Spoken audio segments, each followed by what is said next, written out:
Welcome to Thanjavur maths. இந்த வீடியோவில் நம்ம பார்க்க போகிறது 12th ஸ்டாண்டர்டுக்கான ரிலேஷன்ஸ் அண்ட் ஃபங்க்ஷன்ஸ் சாப்டரில் எக்ஸசைஸ் 1.1ல் 14th கொஷின்லேருந்து பார்க்க போகிறோம். நம்ம சேனலை நீங்கள் சப்ஸ்கிரைப் பண்ணாமல் இருந்தீங்கன்னா சப்ஸ்கிரைப் பண்ணி வச்சுக்கோங்க. வாங்க வீடியோக்குள்ளே போகலாம். ஸோ ஃபஸ்ட்டு நம்ம கொஷின் என்ன அப்படிங்கிறத பார்த்துடலாம். Let L be the set of all lines in xy plane and R be the relation in L defined as L1 is parallel to L2. Show that R is an equivalence relation. இதுதான் வந்து நம்மளோட first question. அதாவது எல்லுன்னு ஒரு set கொடுத்துருக்காங்க. அந்த settle வந்து set of all lines எல்லாமே எடுத்துக்கிறோம். பட் ரிலேஷனில் எந்த லைன்ஸ் மட்டும்தான் எடுக்கிறோன்னா பேரலல் லைன் மட்டும்தான் எடுக்கிறோம். அதாவது L1 is parallel to L2 அந்த கண்டிஷன் தான் வந்து ரிலேஷனுக்கு நம்ம எடுத்துக்கிற கண்டிஷன். இந்த ரிலேஷன் வந்து நம்ம ஈக்குவலன்ஸ் ரிலேஷன் அப்படின்னு சொல்லி ப்ரூஃப் பண்ணணும். அதுக்கப்புறம் செகண்ட் கொஷின் ஒன்று கொடுத்துருக்காங்க. அது என்னன்னு சொல்லி இந்த ஈக்குவலன்ஸ் கண்டிஷன் ப்ரூஃப் பண்ணிவிட்டு அதுக்கப்புறமா பார்க்கலாம்.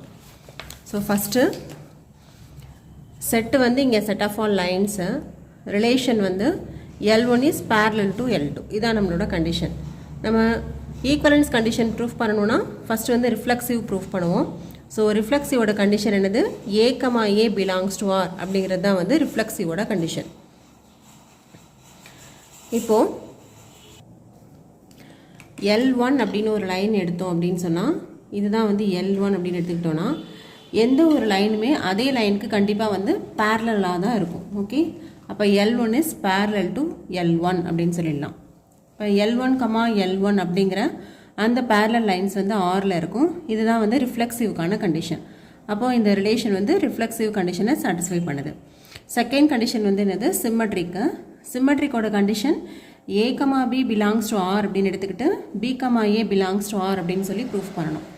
இப்போ நம்ம இந்த கண்டிஷன் படி என்ன எடுக்க போகிறோன்னா L1 is parallel to L2 அப்படின்னு எடுக்கிறோம். அதாவது இங்கே நம்ம கம்பேர் பண்ணுறது வந்து ரெண்டு லைன்ஸ் வந்து கம்பேர் பண்ணுறோம். இது வந்து L1, இது L2 அப்படின்னு இன்னொரு லைன் எடுக்கிறோம். இந்த L1 is parallel to L2 அப்படின்னு எடுத்துக்கிறோம். L1 L2 பேரலாக இருந்தால் நம்ம L2 is parallel to L1 அப்படின்னு நம்மளால் இந்த கண்டிஷனை எழுத முடியும். அப்போது L2 is parallel to L1 அப்படின்னு கிடச்சிருது. இப்போது L1, L2 வந்து பிலாங்ஸ் டு R அப்படின்னு எடுத்துக்கிட்டால் L2, L1 is also belongs to R அப்படின்னு கிடைக்குது. அப்போது இந்த கண்டிஷன் R வந்து இந்த ரிலேஷன் வந்து சிமெட்ரிக் அப்படின்னு சொல்லி ப்ரூஃப் பண்ணிடலாம். தேர்ட் ஒன் வந்து டிரான்சிட்டிவ். டிரான்சிட்டிவ்க்கு நமக்கு வந்து 3 லைன்ஸ் தேவை. ஸோ ஃபஸ்ட்டு நான் என்ன எடுக்கிறேன் அப்படின்னு சொன்னால் டிரான்சிட்டிவோட கண்டிஷன் வந்து ஃபஸ்ட்டு எழுதியாச்சு.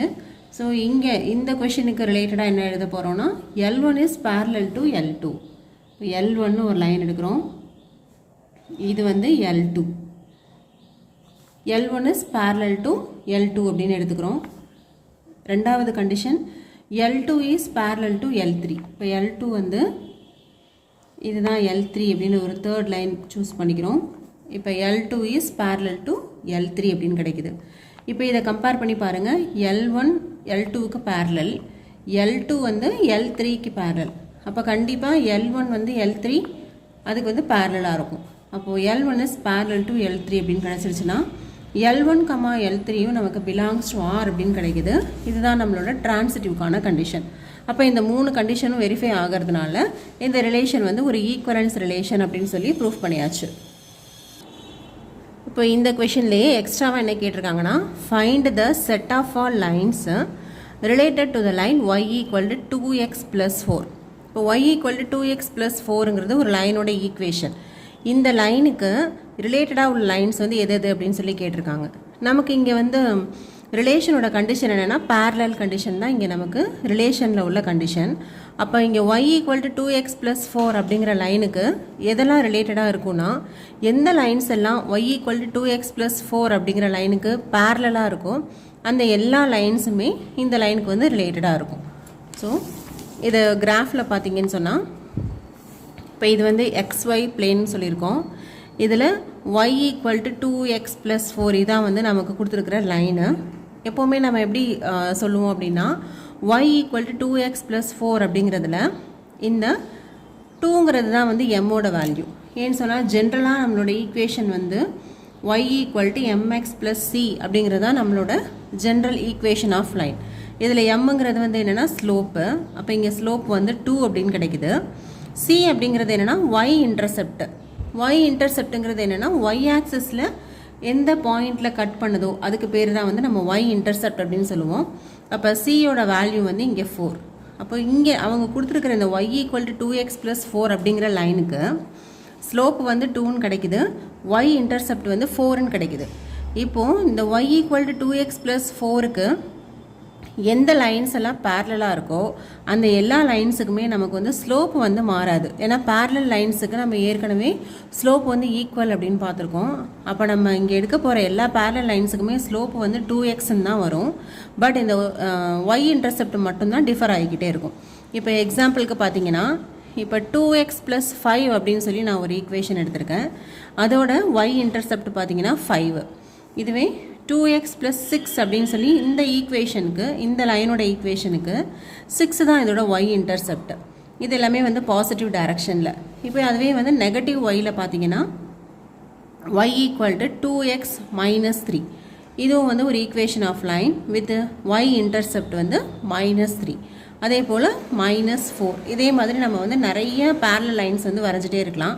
அப்போ இந்த y ஈக்குவல் டு 2x + 4 அப்படிங்கிற இந்த சிங்கிள் லைனுக்கு எந்த லைன்ஸ் எல்லாம் வந்து பேரலாக இருக்குதோ அந்த லைன்ஸ் தான் அதோட ரிலேட்டட் லைன்ஸு.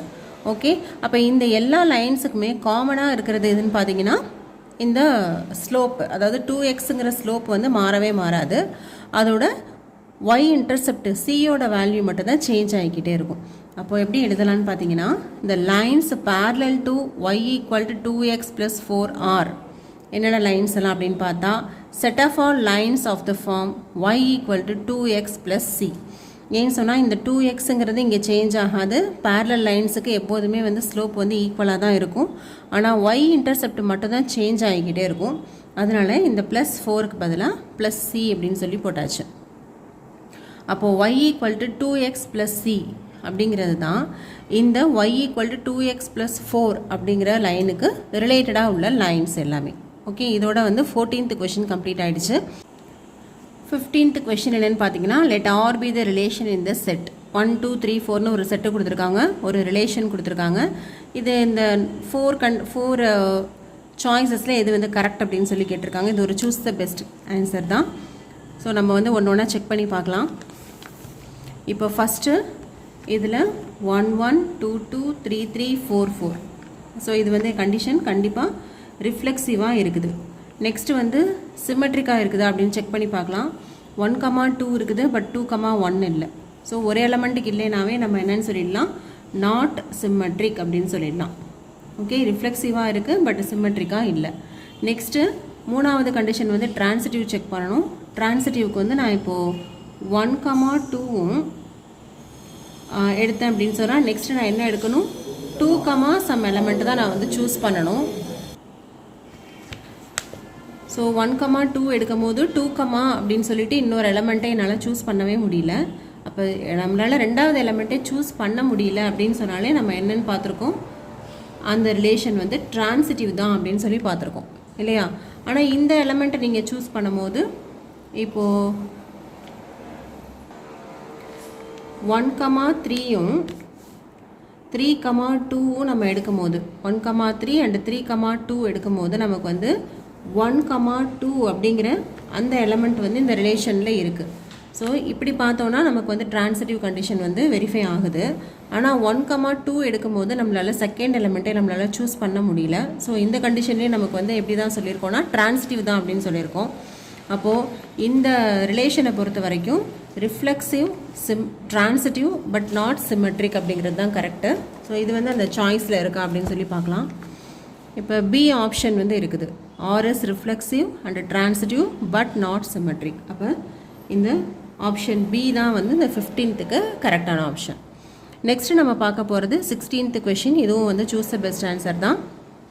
இங்கேயும் நமக்கு வந்து ஒரு ரிலேஷன் கொடுத்துருக்காங்க. செட்டு வந்து set of all natural numbers n அப்படின்னு சொல்லியிருக்காங்க. இந்த ரிலேஷன் வந்து எப்படி கொடுத்துருக்காங்கன்னா a, b such that a equal to b - 2 and b is greater than 6 அப்படின்னு சொல்லியிருக்காங்க. இதில் பியோட வேல்யூ வந்து 6ஐ விட பெரிய நம்பராக தான் சூஸ் பண்ணணும். அப்போ இந்த ஆப்ஷன் ஏ இருக்கிறதுக்கு சான்ஸே இல்லை. ஏன்னு சொன்னால் இங்கே பியோட வேல்யூ வந்து 4 தான் இருக்குது. அப்போ இந்த ஆப்ஷன் வந்து வராது. ரெண்டாவது ஆப்ஷன் எடுத்துக்கிட்டிங்கன்னா 3, 8 இருக்குது.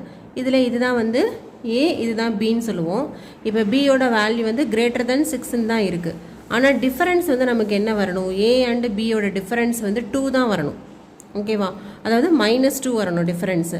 ஆனால் இங்கே 3 - 8 போட்டோன்னா நமக்கு வந்து -5ன்னு தான் நமக்கு வந்து டிஃபரன்ஸ் வரும். அப்போ ஆப்ஷன் பியும் வந்து கிடையாது. இதுவே ஆப்ஷன் டி எடுத்துக்கிட்டிங்கன்னா இங்கேயும் பியோட வேல்யூ வந்து கிரேட்டர் தென் 6ஆக தான் இருக்குது. இங்கே நம்ம ஏ - பி போடும்போது என்ன வருதுன்னா 1ன்னு கிடைக்குது. பட் நமக்கு டிஃபரன்ஸ் வந்து -2 அப்படின்னு கிடைக்கணும். அப்போ இந்த ஆப்ஷனும் கிடையாது.